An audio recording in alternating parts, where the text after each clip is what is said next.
علیہ وسلم نحن عباد محمد صلی اللہ علیہ وسلم۔ مجھ سے یہ سوال کیا گیا ہے کہ آپ یہ بتائیں کہ لوگ جو قرآن خوانی کرتے ہیں، ایصال ثواب کرتے ہیں، یہ کہاں سے ثابت ہے اور یہ کیوں کیا جاتا ہے؟ بہت سے لوگ اس کو ناجائز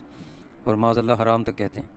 حالانکہ قرآن مجید، فرقان حمید اور احادیث اور بڑی بڑی اسلامی کتب میں، یعنی فقہ کی کتابوں میں اس کی وضاحت اور اس کا جواز اور اس کا جائز ہونا، مستحب ہونا، اور اہل اسلام کا، اسلاف کا، صالحین کا اس پر عمل رہا ہے، اور آج بھی مسلمانوں کا الحمدللہ تعالی اس پر عمل ہے۔ دیکھیے سورہ دہر کی آیات مقدسہ میں سب سے پہلے آپ کے سامنے پڑھ رہا ہوں کہ سورہ دہر کی آیات میں ہے، اللہ تعالیٰ و تبارک جل شانہ نے فرمایا اپنے نیک لوگوں کے بارے میں کہ اعوذ باللہ من الشیطان الرجیم وَيُطْعِمُونَ الطَّعَامَ عَلَىٰ حُبِّهِ مِسْكِینًا وَیتیمًا وَاسِیرًا، یعنی نیک لوگوں کی ایک علامت یہ بیان کی کہ اور وہ کھانا کھلاتے ہیں اس کی محبت پر مسکین اور یتیم اور اسیر کو۔ یہ سورہ دہر کی آیت نمبر 8 ہے۔ اس کے بعد آیت نمبر 9 میں ہے انما نطعمکم لوجہ اللہ لا نرید منکم جزاء ولا شکورا، ان سے کہتے ہیں ہم تمہیں خاص اللہ کے لیے کھانا دیتے ہیں، تم سے کوئی بدلہ یا شکر گزاری نہیں مانگتے۔ لوجہ اللہ، انما نطعمکم، ہم تمہیں جب یہ کھانا کھلا رہے ہیں، دے رہے ہیں، لوجہ اللہ، خاص اللہ کے لیے، لا نرید منکم جزاء ولا شکورا، تم سے کوئی بدلہ یا شکر گزاری نہیں مانگتے۔ اب آگے اللہ تعالیٰ نے ایسے لوگوں کی لیے کیا فرمایا، انا نخاف من ربنا یوما عبوسا قمطریرا، بے شک ہمیں اپنے رب سے ایک ایسے دن کا ڈر ہے جو بہت ترش اور نہایت سخت ہے۔ یعنی یہ وہ لوگ ہیں جو قیامت کے دن سے ڈرتے ہیں اور خوف رکھتے ہیں، اور دنیا میں لوگوں کو کھانا کھلاتے ہیں، یتیم کو بھی، اسیر کو بھی، اور مسکین کو بھی۔ تو اب اللہ تعالیٰ نے فرمایا فوقاہم اللہ شر ذالک اليوم ولقاہم نضرۃ وسرورا، تو انہیں اللہ نے اس دن کے شر سے بچا لیا اور انہیں تازگی اور شادمانی دی۔ دیکھیے ان آیات سے پتہ چلا جو نیک صالحین لوگ ہیں وہ غریبوں کو، ضرورت مندوں کو، اپنوں کو بھی، غیروں کو بھی کھلاتے پلاتے رہے ہیں، کوئی بھی موقع ہو۔ اسی طرح سے اللہ تعالیٰ تبارک نے، یہ تو میں نے آیات پڑھی تھیں آپ کے سامنے 7، 8، 9، یہ آیات سورہ دہر میں 29ویں پارے میں دیکھ لیں۔ اس کے بعد دیکھیے آپ سورہ حشر کی پارہ 28 میں سورہ حشر ہے، اس کی آیت ہے، اللہ تعالیٰ کا ارشاد ہے والذین جاءوا من بعدهم یقولون ربنا اغفر لنا ولاخواننا الذین سبقونا بالایمان، اور وہ لوگ جو ان کے بعد آئے عرض کرتے ہیں کہ اے ہمارے رب ہمیں بخش دے اور ہمارے بھائیوں کو جو ہم سے پہلے ایمان لائے۔ دیکھیے اس سے بھی پتہ چلا کہ کچھ لوگ ہیں جو ایمان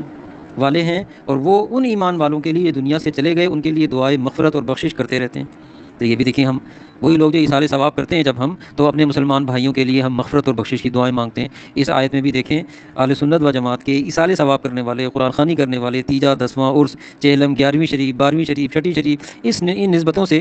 جو لوگ ایصال ثواب کرتے ہیں ان سب کا جواز پتہ چل رہا ہے کہ قرآن مجید ثابت کر رہا ہے۔ اسی طرح سے آگے چلیے میں اور قرآن مجید کی آیات آپ کے سامنے پیش کرتا ہوں۔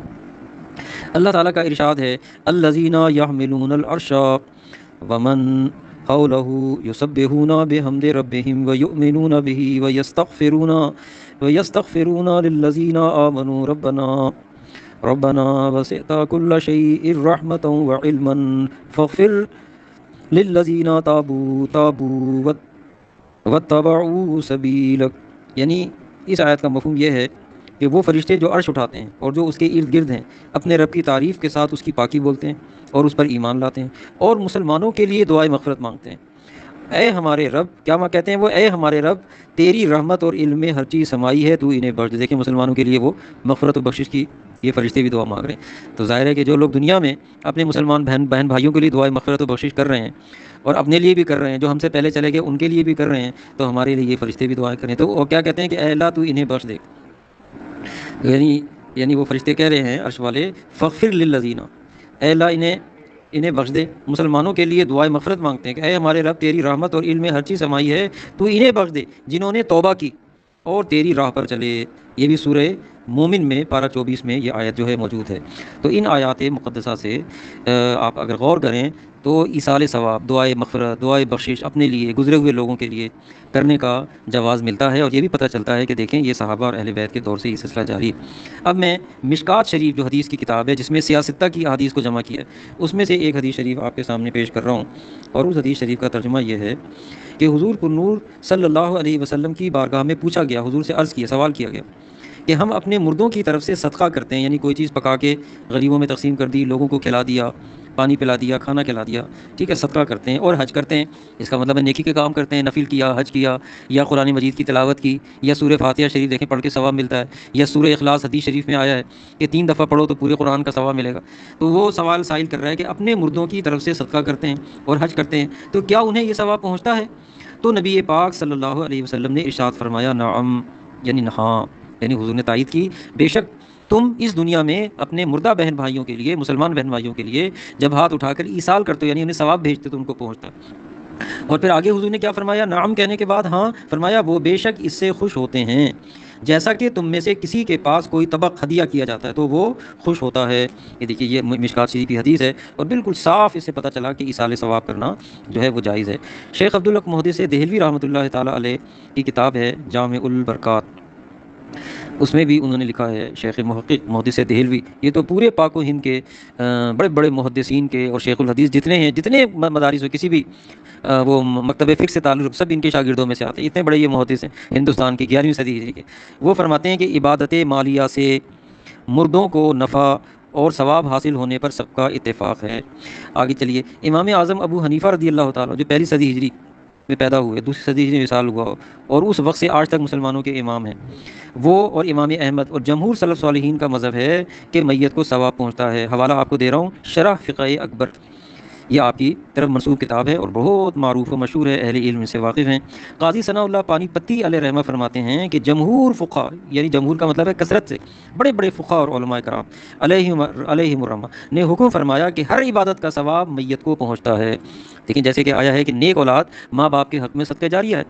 جب تک ماں باپ جو ہیں دنیا، ان کی اولاد دنیا میں موجود ہے اور وہ دنیا سے چلے گئے ہیں اور یہ نمازیں پڑھ رہی ہے، روزہ، زکوٰۃ، حج، نیک کام کر رہی ہے، تو اس کا ثواب ان کو تو ہے، لیکن ان کو بھی، ان کی روح کو بھی خوشی اور مسرت ملتی رہتی ہے. اسی طرح سے شیخ عبدالحق محدث دہلوی علیہ رحمہ کے علاوہ شاہ عبد المحدث دہلوی، عبد العزیز محدث دہلوی، جن کی تفسیر عزیزی بہت مشہور ہے، اور ان کو تو مکتبہ دیوبند کے جو لوگ ہیں وہ سب مانتے ہیں اور سب ان کو اپنا استاد مانتے ہیں اور ان سے سب اپنی سند حدیث جوڑتے ہیں، ملاتے ہیں. تو شاہ عبد العزیز محدث دہلوی علیہ رحمہ فرماتے ہیں کہ فاتحہ پڑھنا اور اس کا ثواب ارواح کو پہنچانا فی نفسہ ہی جائز اور درست ہے، فتاوی عزیزی کے اندر ہے.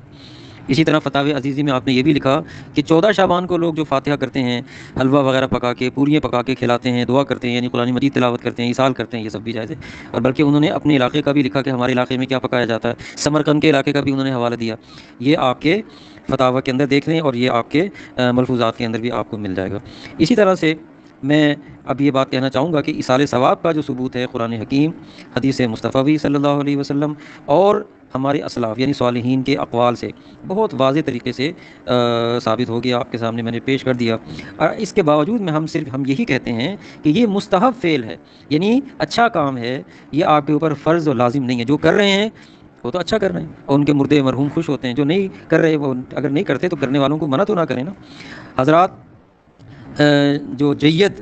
علماء ہیں ان کی کتب سے اس کا ثبوت جو ہے وہ ثابت ہے، جو میں نے آپ کے سامنے پیش کر دیا. اب میں ایک چند حوالے آپ کو ان لوگوں کے بھی دے دیتا ہوں جو لوگ آج کل منع کرتے ہیں کہ یہ نہ کریں، لیکن ان کو یہ خبر نہیں کہ ہم جس طبقے سے تعلق رکھتے ہیں ہمارے بڑے بھی اس کے جواز کے قائل ہیں اور وہ لکھ گئے اپنی کتابوں میں. دیکھیے میں کچھ دوسرے مکتب فکر کے علماء کا حوالہ بھی دے دیتا ہوں. مولوی اسماعیل صاحب دہلوی لکھتے ہیں کہ جب میت کو کچھ نفع پہنچانا مقصود ہو تو اسے کھانا کھلانے پر ہی موقوف نہ سمجھنا چاہیے، اگر ہو سکے تو بہتر ہے، ورنہ صرف سورہ فاتحہ اور سورہ اخلاص کا ثواب بہت بہتر ہے. یعنی یہ صاف کہہ رہے ہیں کہ صرف کھانا کھلانے سے ثواب نہیں پہنچتا بلکہ قرآن مجید کی تلاوت بھی کرنی چاہیے. صراط مستقیم ان کی کتاب ہے، مولوی اسماعیل دہلوی صاحب کی، صفحہ 64. دیوبندی مکتب فکر کے یہ بہت بڑے اور مستند اور مانے ہوئے عالم ہیں. اسی طرح سے مولوی اشرف علی تھانوی، ان کی کتاب ہے التذکیر حصہ سوم، اس کے 95 پر ہے، اور یہ تو ظاہر ہے کہ دیوبند مکتب فقہ سے تعلق رکھتے ہیں اور یہ جو ہیں ان کو مجدد تک لکھتے ہیں، بہت بڑا اپنا امام مانتے ہیں. وہ لکھتے ہیں ہر شخص کو اختیار ہے کہ اپنے عمل کا ثواب مردہ کو یا زندہ کو دے دے، جس طرح مردہ کو ثواب پہنچتا ہے اسی طرح سے زندہ کو بھی پہنچتا ہے. التذکیر کا حوالہ دے رہا ہوں. اسی طرح سے دیوبند مکتب فکر کے بہت بڑے امام جن کو وہ بہت بڑا مانتے ہیں، مولوی رشید احمد گنگوہی کا قول آپ ہے، وہ ان کا کیا ہے وہ دیکھیں. وہ کہتے ہیں کہ احادیث سے نفع پہنچنا محقق ہے، ثابت ہے، تحقیق سے ثابت ہے، اور جمہور صحابہ و ائمہ کا یہ مذہب ہے. تذکرۃ الرشید صفحہ نمبر 26. تو ایصال ثواب کفارہ گناہ اور بلندی درجات کا سبب ہے. حدیث شریف میں ہے، نبی غیب دان ہمارے آقا حضور پر نور سید عالم صلی اللہ تعالیٰ علیہ وسلم نے فرمایا کہ جب جنت میں اپنے بندے کا اللہ کریم جل شانہ درجہ بلند فرماتا ہے،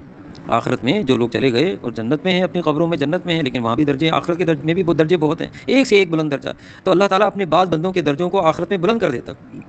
تو جب درجہ اس کا بلند ہوتا ہے تو وہ بندہ پوچھتا ہے کہ اے میرے رب، مجھ کو یہ درجہ کیوں کر ملا ہے؟ تو اسے بتایا جاتا ہے رب تعالیٰ کی طرف سے کہ تیرے بیٹے کی دعائے مغفرت کی بدولت۔ یہ بھی حدیث جو ہے مشکات شریف کے اندر موجود ہے اور جو میں نے آپ کے سامنے عرض کی۔ تو بے شک زندوں کی دعا مردوں کے لیے اور ان کا صدقہ دینا ان کے لیے درجات کی بلندی میں نافع ہے۔ العقیدۃ المحمدیہ میں بھی یہ بات جو ہے موجود ہے۔ اسی طرح سے میں ایک یہ بھی روایت مشکات شریف کی آپ کے سامنے پیش کر رہا ہوں۔ حضرت ابو ہریرہ رضی اللہ تعالیٰ عنہ نے ایک قافلے کو مسجد اشار میں 2 یا 4 رکعت نماز پڑھنے کو کہا اور فرمایا کہ یوں کہنا کہ حاذہ لابی حریرہ، یعنی اس نماز کا ثواب ابو ہریرہ کو ملے۔ یہ بھی مشکات شریف میں حدیث موجود ہے۔ اور اسی طرح سے نبی پاک صلی اللہ علیہ وسلم کی بارگاہ میں ام سعد کی ماں کے انتقال کا ذکر کیا گیا۔ یہ ایک صحابی ہیں، ان کی والدہ کا اچانک انتقال ہو گیا تھا۔ انہوں نے حضور کی بارگاہ میں عرض کی تھی کہ حضور میری والدہ اچانک انتقال کر گئیں، تو میں اب کس طرح سے ان کو فائدہ پہنچا سکتا ہوں، تو اور کون سا صدقہ ان کے لیے بہتر ہے، اور اس کے لیے بہتر صدقے کے متعلق آپ ارشاد فرمائیں۔ تو آپ نے پانی کا فرمایا، چونکہ اس زمانے میں پانی کی بڑی دقت تھی، پانی نہیں ملتا تھا، تو حضور نے فرمایا پانی کا صدقہ ان کے لیے کرو۔ تو سعد نے، جو صحابی تھے سعد، انہوں نے کنواں کھدوایا اور کہا، اس کا نام کیا رکھا؟ حاذہ لام سعد، کہ یہ کنواں ام سعد کے لیے ہے۔ یہ حدیث شریف جو ہے مشکات شریف میں بھی ہے، اور جیسے کہ میں نے بتایا کہ مشکات شریف کی تمام احادیث سیاہ ستہ کی تمام کتابوں میں، تو یہ حدیث ابو داؤد میں بھی ہے اور نسائی شریف میں بھی ہے، اور یہ دونوں سیاہ ستہ کی کتابوں میں ہے۔ رسول معظم صلی اللہ علیہ وسلم خود، یہ تو حدیث میں آیا مسلم شریف کی، کہ 2 قربانیاں کرتے تھے، ایک اپنی طرف سے اور ایک اپنی امت کی طرف سے۔ تو یعنی جب حضور ایک قربانی پوری امت کی طرف سے کر رہے ہیں تو پوری امت کو ثواب مل رہا ہے نہیں مل رہا؟ یہ جو مرحوم ہیں ان کو بھی، جو زندہ ہیں ان کو بھی، تو اس سے بھی ثبوت ہوا کہ ایصال ثواب جو ہے جائز ہے اور مرحومین کو بھی اور زندوں کو بھی پہنچتا ہے۔ شاہ عبدالعزیز محدث دہلوی رحمۃ اللہ علیہ فرماتے ہیں کہ اگر کسی بزرگ کی روح پاک کو ایصال ثواب کرنے کے لیے مالیدہ، دودھ اور چاول پکا کر فاتحہ پڑھی جائے تو کوئی مذائقہ نہیں، یہ جو ہے بالکل جائز ہے، فتاوی عزیزی میں ہے۔ اسی طرح سے آپ فرماتے ہیں کہ حضرات حسنین کریمین رضی اللہ تعالیٰ عنہ، یعنی امام حسن و حسین رضی اللہ تعالیٰ عنہ کی نیاز کا کھانا، جس پر سورہ فاتحہ، سورہ اخلاص، درود شریف پڑھتے ہیں، وہ کھانا متبرک ہو جاتا ہے اور اس نیاز کا کھانا بہت ہی بہتر ہے۔ اور ابھی جو میں نے مشکات شریف کی کتاب سے ابو داؤد و نسائی کی حدیث پیش کی کہ حضور نے فرمایا حاذہ لام سعد، کہ یہ کنواں ام سعد کے لیے ہے، تو اس حدیث سے یہ بھی پتہ چلا کہ جو ہم فاتحہ بعض جو کرتے ہیں اس کے نام مقرر کر دیتے ہیں کہ یہ 11ویں شریف ہے، یہ 12ویں شریف ہے، یہ 6ٹھی شریف ہے، یہ تیجا ہے، یہ 10واں ہے، یہ 40واں ہے، یہ عرس ہے، یہ برسی ہے، تو اسی طرح سے جیسے یہ بالکل اس کا ثبوت اسی طرح سے ہے کہ جیسے کہ صحیح مسلم شریف میں دن مقرر کر کے حضور قربانی کرتے تھے اور ایصال کرتے تھے، اور مشکات شریف کی حدیث میں ابو داؤد و نسائی میں بھی جو ہے کہ حضور نے ان کے لیے جب فرمایا کہ ماں کے لیے اپنی ایصال ثواب کے لیے کنواں مقرر کر دو پانی کا، تو انہوں نے ایک پانی کا صدقہ کرو، تو انہوں نے ایک کنواں مقرر کر دیا اور اس کا نام رکھ دیا حاذہ لام سعد، یہ ام سعد کی ماں کے لیے ہے۔ تو اسی طرح سے 11ویں کہہ دیتے ہیں، 12ویں شریف کہہ دیتے ہیں، اور بزرگوں کی نسبت سے کوئی نیاز ہوتی ہے تو اس کا نام لے دیا جاتا ہے۔ اور دن مقرر کرنا جو ہے، تعین کرنا، اس میں بھی کوئی حرج نہیں ہے، یہ بھی جائز ہے، یہ لوگوں کے لیے آسانی کے لیے ہوتا ہے تاکہ لوگ آسانی کے ساتھ آ جائیں اور سب لوگ جو ہیں جمع ہو جائیں۔ مذہب حق اہل سنت و جماعت کے لیے تعین یوم یا تاریخ جو ہے کوئی ضروری نہیں ہے، یعنی یہ نہیں کہ اگر 11ویں شریف 11 تاریخ کو ہی ہوگی تو ہوگی ورنہ نہیں ہوگی، کسی بھی دن جو ہے ہم اہل اسلام مسلمان اہل سنت و جماعت اس کو جائز سمجھتے ہیں، کر سکتے ہیں، جب بھی ایصال ثواب کیا جائے گا جائے، لیکن احباب کی لوگوں کے لیے جیسے میں نے عرض کیا آپ کو کہ آسانی کے لیے تاریخ اور وقت کو معین کیا جاتا ہے تاکہ لوگ آسانی سے جمع ہو جائیں۔ اور ہمارے جو اس کو نہیں مانتے مخالفین حضرات کے بھی بہت بڑے بزرگ اور پیر حاجی امداد اللہ مہاجر مکی علیہ رحمہ جو ہیں وہ بھی فرماتے ہیں کہ مقصود ایجاد رسم عرس سے یہ تھا کہ سب سلسلے کے لوگ ایک تاریخ میں جمع ہو جائیں، باہم ملاقات بھی ہو جائے اور صاحب قبر کی روح کو قرآن و طعام کا ثواب پہنچا دیا جائے، یہ مصلحت ہے تعین یوم، یعنی دن مقرر کرو۔ فیصلہ ہفت مسئلہ، بڑی مشہور کتاب ہے ان کی،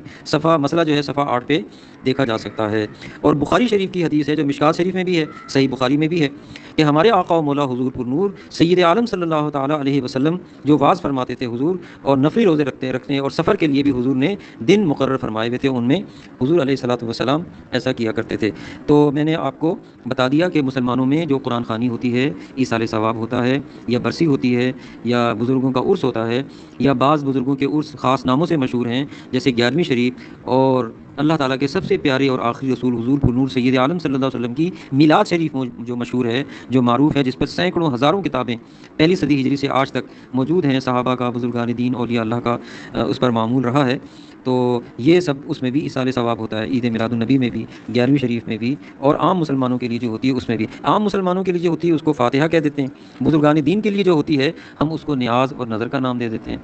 اور میلاد شریف جو ہے حضور اکرم صلی اللہ علیہ وسلم کی تو معروف ہے، وہ چلی آ رہی ہے، 12 ربیع الاول شریف کو خاص ہوتی ہے اور پورے سال بھی لوگ مناتے ہیں۔